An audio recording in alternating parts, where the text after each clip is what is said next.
toilet. You're so bloody embarrassing. Why can't you be a nice, polite boy like Perry? What? What's wrong with me? What's bloody wrong with me, eh? Hello? Hello, Miss Carter. Yes, Perry is here, yes. I'm very well, thank you. Yes, would you like to speak to him, please? Yes, Perry. It's your mum. What? No, I don't want to. No, it's so unfair. I hate you. You're so bloody embarrassing. I hate you. I've got to go now, Mrs. Patterson. Thank you. Cheerio, Perry. No. So you like him more than me, do you? I hate you. I wish I'd never been born. Good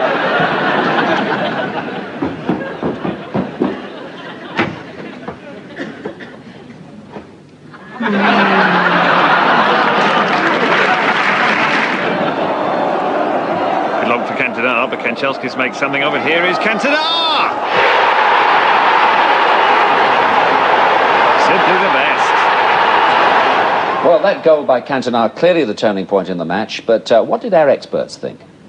Only me. He didn't want to let the ball in the goalkeeper. He wanted to save it so it wouldn't be a goal. He doesn't want to be there where he is. He wants to be there where the ball is. Then you can stop it going past. Jimmy Hill? Well, I agree with don't. I mean, he certainly doesn't want to let the ball go into the back of the net because that way, as any professional goalkeeper should know, a goal is scored, and he didn't want to do that. He didn't want to do that? And furthermore, taking the game as a whole, Wimbledon certainly made a very basic football error by allowing Manchester United to score more goals than they did, because that meant that they lost the game. And as a man of your experience will know, Des... They didn't want to do that? They didn't want to do that. They didn't want to do that? Indeed, they should have ensured that they scored more goals than they let in, thereby winning the game and not losing it, because losing games in football is not something they wanted to do. Winning, yes. Losing, you don't want to do that. I'm glad to see I finally met someone of a like mind.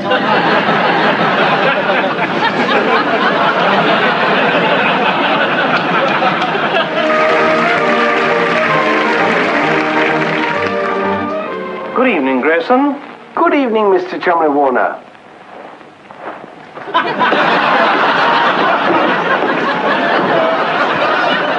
Well done, Mr. Chumley Warner. A fine example of self-defense. Thank you, Grayson.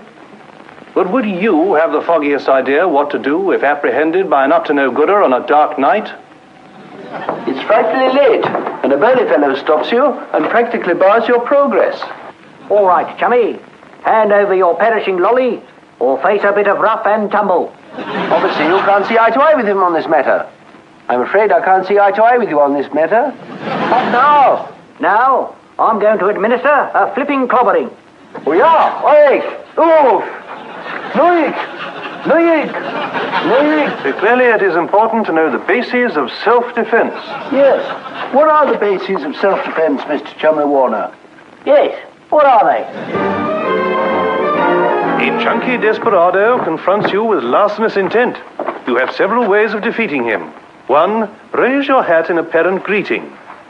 With the instinctive deference of his class, the burly fellow will automatically remove his cap and wring it with both hands. Evening, Governor. Wizard weather we're having, isn't it? Not half. Thus rendering himself harmless. You are now free to escape. Look, salami. Me intended victims perishing gone. Number 2, hook him unexpectedly with your umbrella. Then extend your knee and over he goes. Oh, yeah. I'm flipping well upended. Then simply sit on the ruffian until a constable arrives. Good evening, officer. I've apprehended a scallywag for you to cuff. Oh, yeah. I've learnt my lesson and no mistake. Number 3, pretend to go along with his requests. Remove your watch, and then at the moment of handing it over, hypnotize the ruffian. Oh, I'm in a perishing, puzzling trance.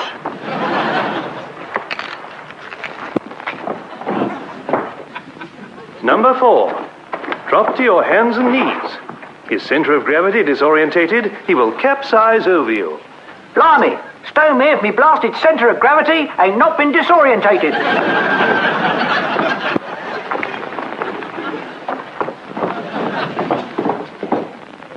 And 5. Drop to your knees. His attempted punch will consequently miss its intended target, Where the devil's me intended victim opted to? whereas yours will be deadly.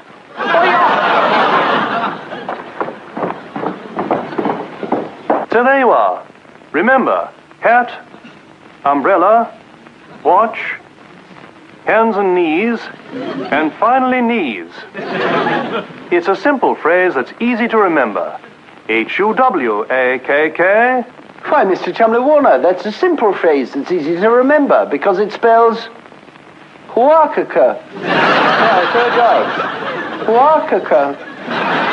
Right, no. My wife, right, had this pain, this terrible pain, and they took her to the hospital, and she was lying there in absolute agony. And then suddenly out popped this small person on a string. My wife, a person coming out of another person. I mean, I'd never seen anything like it in my life. And it clings to her, it won't leave her alone. She's brought it back with her now, she's had to, it's in the house. I'm not going in there. I'm staying out here till it's gone.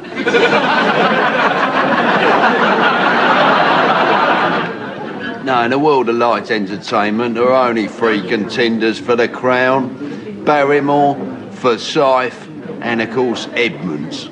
Oh, Edmonds stands apart. I love his work. In my opinion, the house party is a thing of genius, at which laughter is compulsory. He certainly is a comical nutcase. Oh, yes, you have to laugh at Edmonds. You do. I caught my son not laughing at him the other day. I'll give him a slap. Quite right, Frank. The antics at Crinkly Bottom call for compulsory mirth. They certainly do. Mind you, much as I admire his work, if Edmonds come down our pub for a lunchtime drinking session, had a few too many, come into the family room where I'm sitting enjoying a Guinness with a wife enjoying a lime cordial and a kiddie enjoying a Coke, if Edmonds come in, pissed up, and started using blue language in front of my wife and kids... You'll be up there like a shot, Frank. I'll be up there like a shot, George. Oi, Edmonds, no! I admire your uncanny ability to tickle the nation's Saturday evening funny bone, but I do not admire your blue language in front of my wife and kids. I'll give him a slap out of the pub. Edmonds, you get yourself back to Crinkly Bottom and wash your mouth out with soap and water. Quite right, Frank. We cannot allow our popular weekend entertainers to act like hooligans. We can't afford it as a nation. I mean, I admire Black. Oh, Black's the consummate entertainer. No one can put a contestant at their ease like Black does on Blind Date. And she'd be welcome to walk down my road any time she liked. But if she lobbed a brick through my front window... Oh, no. Oi, Black, no! This is not a welcome surprise. I admire your ability to reunite adopted twins after 40 years apart and your superb singing voice. But that is not an excuse for vandalism, you deranged ginger bitch!